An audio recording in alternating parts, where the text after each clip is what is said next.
네, YTN 라디오 생생경제 2부 시작하겠습니다. 오늘은 경제 가운데에서도 퇴직 뒤의 은퇴 뒤 경제에 대해서 이야기를 나눠보도록 하겠습니다. 앞서서도 제가 문을 열면서 전해드렸는데요.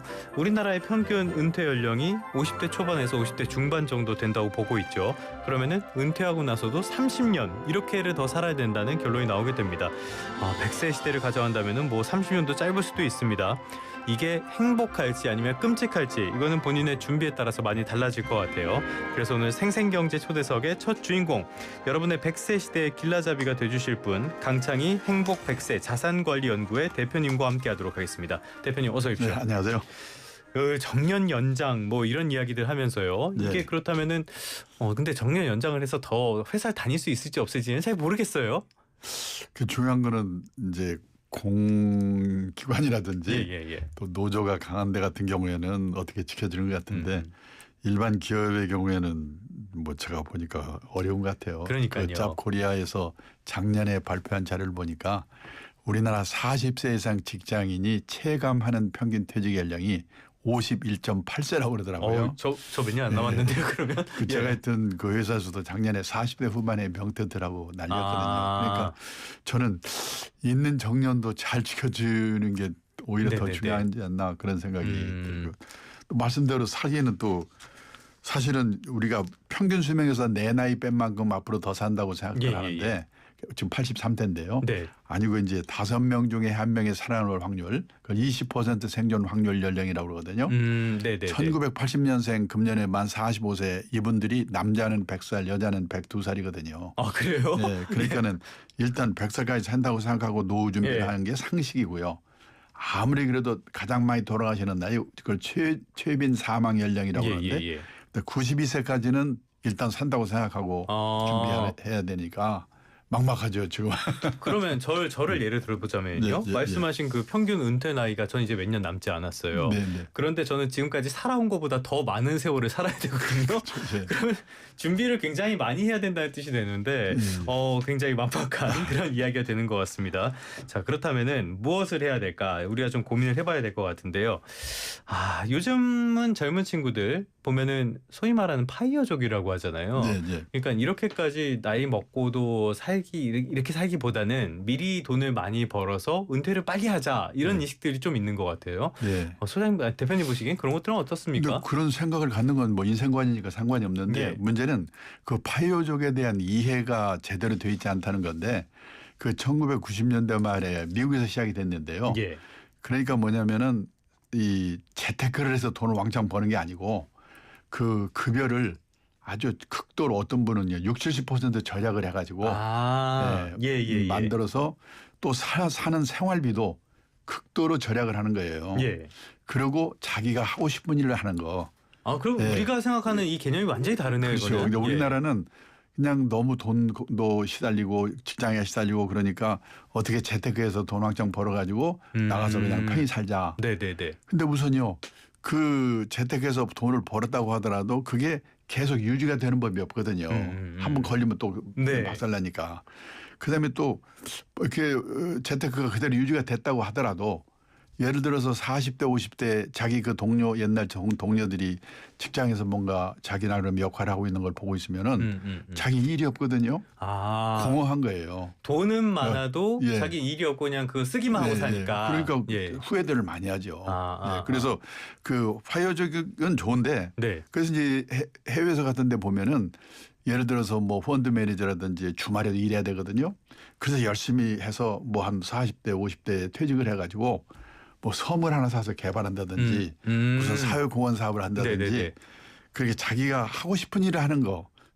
그게 파이어족이거든요. 우리도 좀 그런 바른 이해가 있었으면 좋겠어요. 저도 한 1,000억 정도 있으면 급식재단 이런 거 만드는 게 제 꿈인데요. 그 좋죠. 일단 1,000억이 없기 때문에 이 꿈을 접어두고 있습니다. 1,000억은 무슨 1,000억? 지금 지갑에 2,000원인가 있던데. 아무튼 그런데 이제 본격적인 좀 이야기로 들어가서요. 젊은 친구들이 이렇게 생각하는 거는 나이 먹은 뒤에 그런 삶들, 은퇴 뒤의 삶들이 그렇게 밝아 보이지만은 않아서 이런 측면들도 있을 것 같아요. 퇴직을 목전에 둔 분들 이야기를 해보죠. 50대 이야기들. 50대 직장인들에게는 3대 고민이 있다는데 이거는 뭘 말하는 겁니까? 무슨 이건 제 생각인데요. 예를 들어서 조기 퇴직이죠. 그러니까는 퇴직일단. 50대 초반에 퇴직해가지고 적어도 한 40년 정도를 뭘 하고 살까. 예.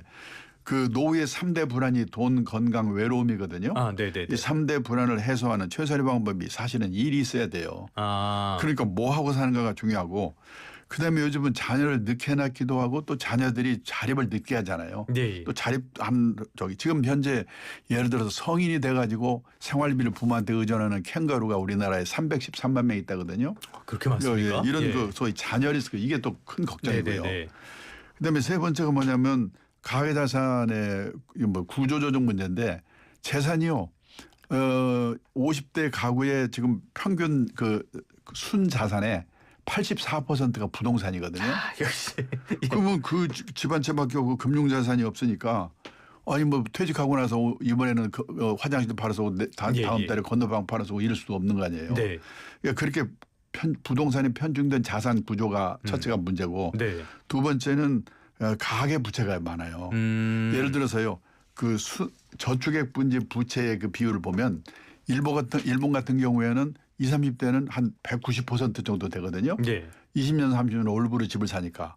퇴직할 때가 되면 그 비율이 5% 정도로 줄어들어요. 근데 우리도 30대에 한 뭐 100% 넘는데 퇴직하고 나서도 그게 한 50% 가까이 돼요. 왜냐하면 그 집 사면서 담보도 사고 이렇기 때문에 가계부채가 지금 50대 가구의 평균이 1억 300이라고 그러거든요. 그러니까는 갚지 못한 부채하고 있는 재산이 부동산밖에 없는 거, 금융자산이 없는 거 이게 문제죠. 이 세 가지가 큰 문제죠. 네. 이게 뭐 남 얘기가 아니고요. 당장 저만 해도 집 한 채를 사고 나서 이 집 지금 매년 이자가 나가고 있거든요. 제 생애 첫 집이었는데 은퇴하면은 퇴직금 받아서 이거 다 갚아야 될 판이에요. 그럼 그다음에 뭐 어떻게 살아야 될지. 근데 선진국 같은 경우는 이제 그렇더라도 퇴직하고 나서 최저 생활비 정도는 연금으로 생활하거든요. 근데 우리는 그러시는 분이 학교 선생님은 공무원, 군인 출신 아주 일부밖에 없잖아요. 그러니까 보통 사람은 국민연금 하나 정도인데 지금 우리나라 65세 이상 고령자 중에서 국민연금을 나이 들어서 그걸 노령연금 한다고 그러잖아요. 몇십만 원 받는 사람이 68%밖에 안 되고 월 수령액 60만 원 미만이 70%예요. 100만 원 이상 받는 사람은 13%밖에 안 돼요. 100만 원 이상이. 그다음에 퇴직연금 보니까 제가 적립금액을 가입자로 나누니까 한 뭐 5천 한 400만 원 되고요. 그다음에 개인연금 그 적립금액을 또 가입자로 나눠 보니까 한 뭐 4천만 원. 그래서 한 8, 9천만 원 정도가 나머지 연금이거든요. 한 그냥 2년 찾았으면 없어요. 그렇죠. 없어요. 그러니까 문제는 선진국 같은 경우는 재산은 없더라도 연금으로 최소 생활비가 가능하니까 문제가 없는데 우리는 연금도 지금 준비가 안 돼 있고 이것들이 문제죠. 그래서 요즘 젊은 세대들이 연금에서 관심을 많이 갖는 이유가 그거죠. 연금은 2, 3년 안에 되는 게 아니잖아요.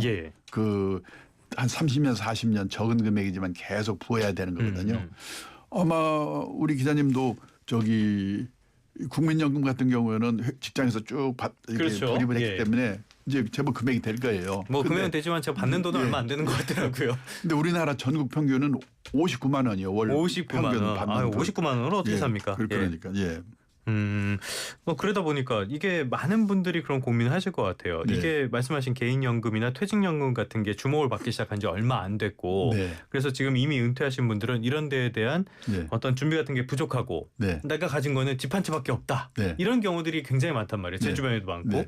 주택연금 같은 거는 대안이 안 됩니까? 그래서 저는 그러니까 뭐냐면 예를 들어서 5억 원짜리 아파트를 갖고 있는 사람이 있으면은 65세부터 하면 한 달에 120만 원 정도 죽을 때까지 받을 수 있거든요. 그러니까 저는 과감히 그 주택연금을 하는 게 활용하는 게 낫다. 그런 생각을 하고 또 하나는 하여튼 먼 허드렛 일이라도 일을 할 수밖에 없다는 생각을 가져야 된다고 봐요.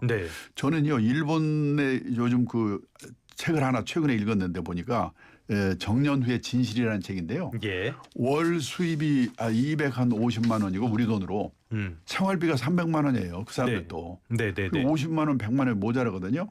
그래서 70세 남성의 46%가 일을 해요. 그러니까 퇴직해도 다 일을 한다 생각을 해요. 근데 뭐 엄청난 일을 하냐 아니고 그 일본이 뭐냐면 아파트 관리인 일본에서도 아파트 관리인 이거 하려고 경쟁률이 50대 1이에요. 뭐 가사 대행에서 가사 도우미고요.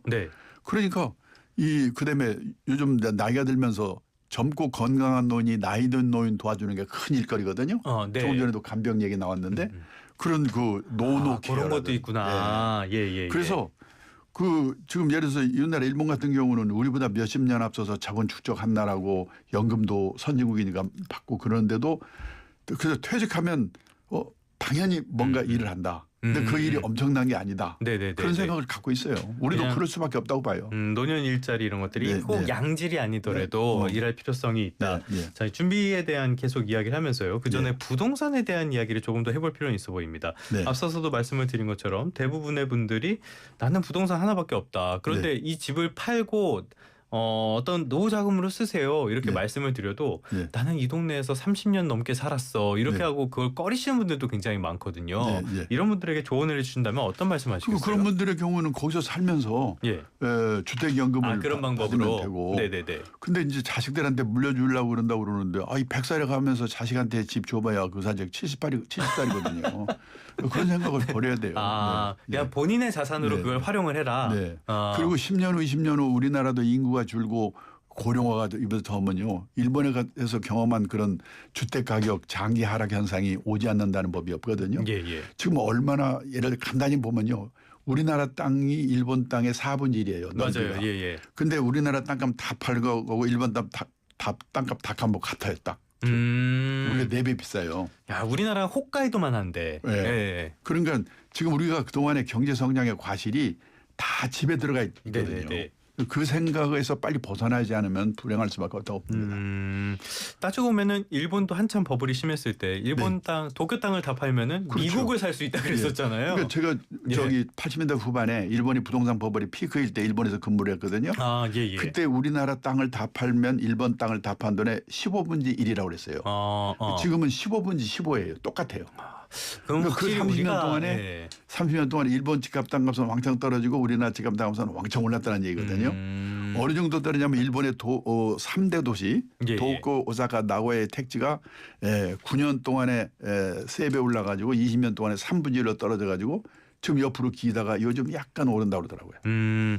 이게 다 우리나라의 어떤 부동산 신화, 자산의 신화 이런 것들이 영향을 많이 미치고 있는 것 같은데 그런데 여기에서도 주의할 점 많이 있는 것 같아요. 일단은 노후의 주거 형태로 대형, 고층 아파트 조심해야 한다라는 말씀을 많이 하셨다고 들었는데 이거는 왜입니까? 우선요. 고층 아파트 살게 되면은 혼자나 둘이 살게 되면은 누가 찾아옵니까? 구독사의 문제가 있어요. 이렇게 자식들하고 안 살게 되면 이웃집만한 그 복지시설이 없거든요. 근데 30 평 40평에서 누가 찾아올 건가 하나고 요즘 응급사태 저도 경험해 봤는데 응급사태가 오면은 응급실을 가야 돼요. 그러면 응급차가 와가지고 30m 올라가는데 얼마나 시간이 걸리고 그런 문제도 있다. 그다음에 좀 엘리베이터가 가끔 수도보거든요. 제 아는 분이 지금 저 13층에 사시는데 94세예요. 한 달 동안을 거의 갇혀 있어야 돼요. 수시로 고장 나잖아요. 그리고 또 하나는 지금 일본을 보니까 아파트의 슬럼화, 이 재건축이 어려워요. 그래가지고 아파트가 슬럼화 돼가고 그 단지 때문에 이거 수요가 없어서 그렇습니까?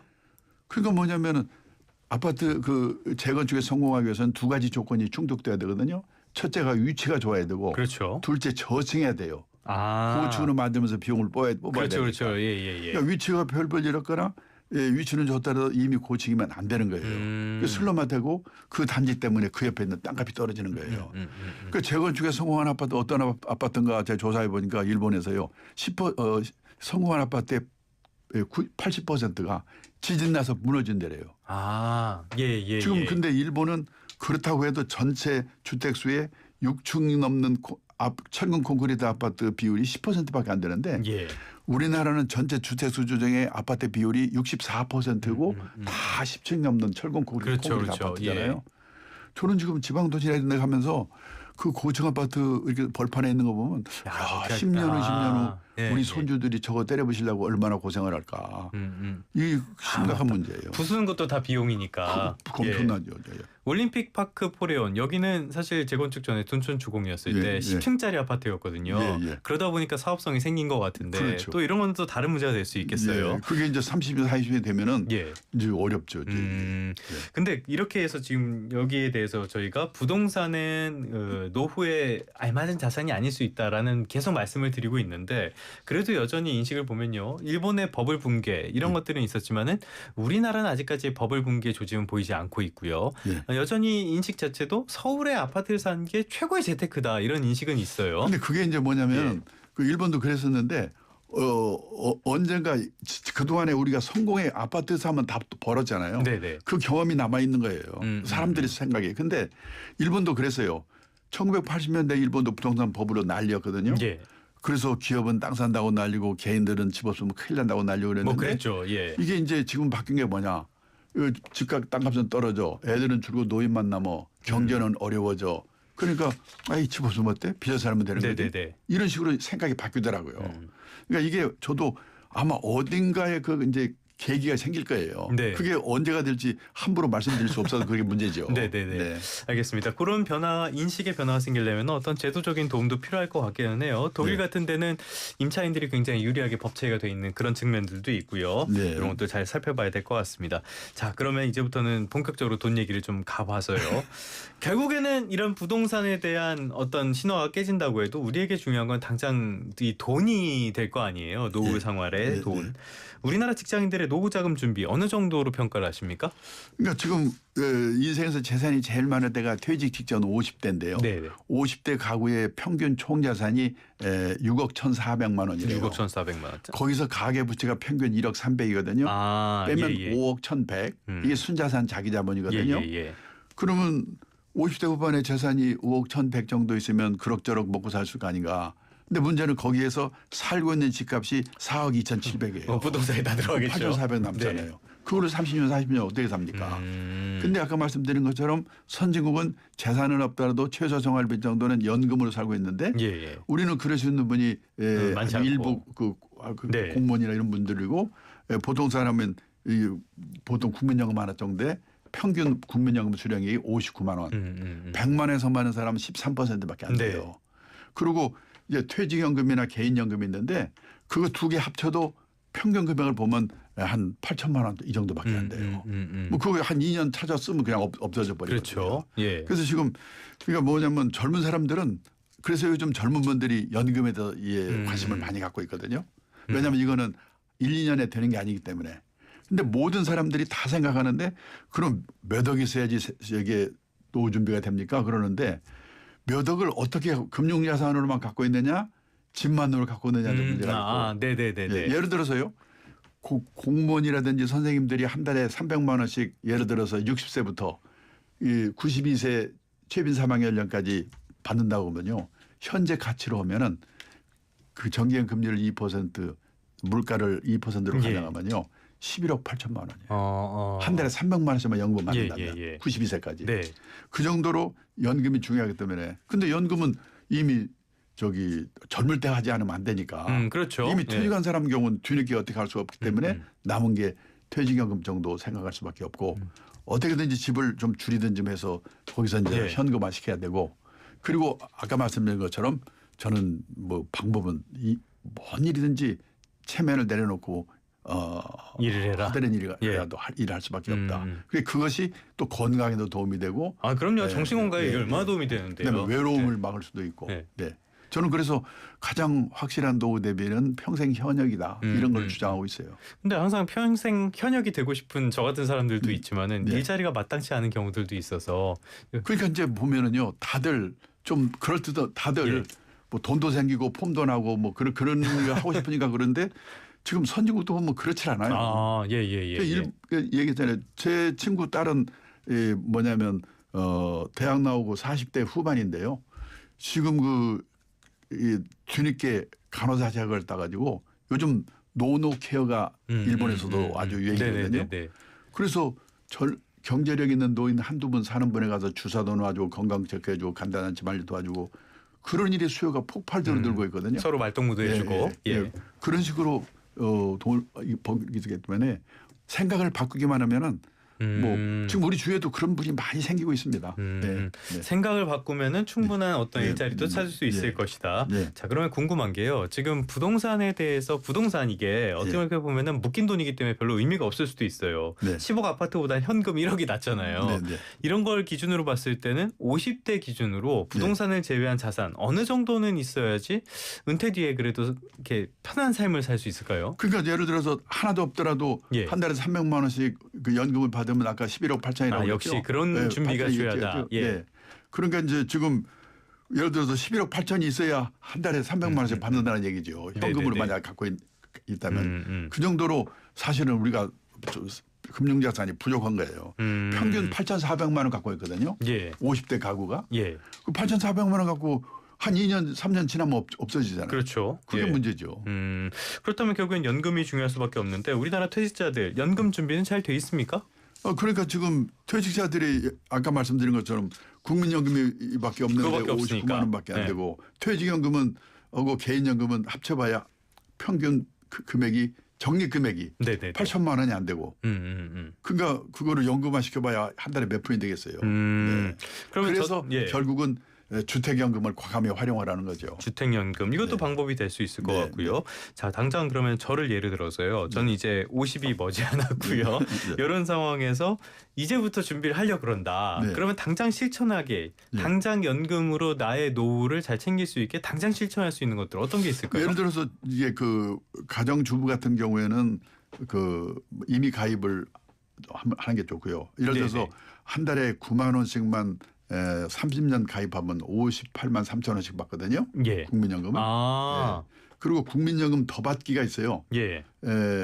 전략이 있는데 예를 들어서 이제 그동안 안 낸 걸 좀 낸다든지 그다음에 국민연금 더 받기 전략이 있는데 제가 지금 시간이 없기 때문에 하여튼 국민연금을 조금이라도 예를 들어서 옛날에 부었어야 되는 거 안 부은 거 뒤늦게 불려서 추후납입이라고 그래서 불리고 그다음에 좀 늦게 받으면 좀 더 받기도 하고 뭐 이런 그 국민연금 더 받기 전략을 한번 잘 생각해 필요하다. 국민연금 더 받기 일단 있을 거고요. 사적연금도 지금 시작하면은 아직 늦지는 않은 겁니까? 사적연금 같은 경우는 이제 예를 들어서 보험회사 같은 데 보면은 모아둔 그 목돈이 있으면은 그걸로 거기서 뺏어 쓰는 종신연금 같은 게 있는데 뭐 그거는 이미 그만큼의 금액이 있어야 되는 거니까.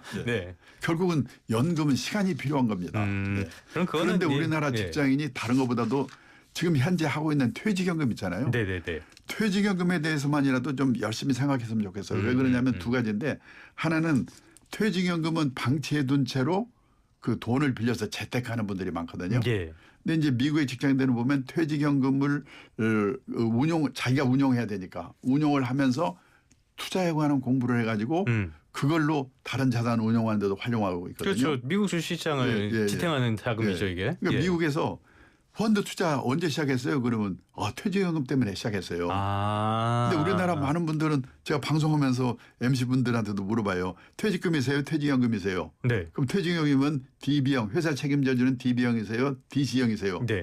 모르는 분이 모르죠. 모르는 분이 많아요. 그러니까 그거를 괜히 그러니까 미국은 직장인들은 퇴직연금이 내 노후를 책임진다고 생각하고 입사할 때부터 이 회사가 제대로 돼 있는가 그다음에 교육도 시켜주는가 그거를 해서 퇴직연금 백만장자의 꿈을 가지고 하고 있거든요. 이 미국에서 퇴직연금만 해가지고 100만 달러 이상 받는 사람이 거의 한 400 몇십만 명 있어요. 우리도 아직 늦지 않았습니다. 아직 준비할 시간이 있어요. 지금까지 강창희 행복100세 자산관리연구의 대표와 함께했습니다. 오늘 말씀 고맙습니다. 네, 감사합니다. 충건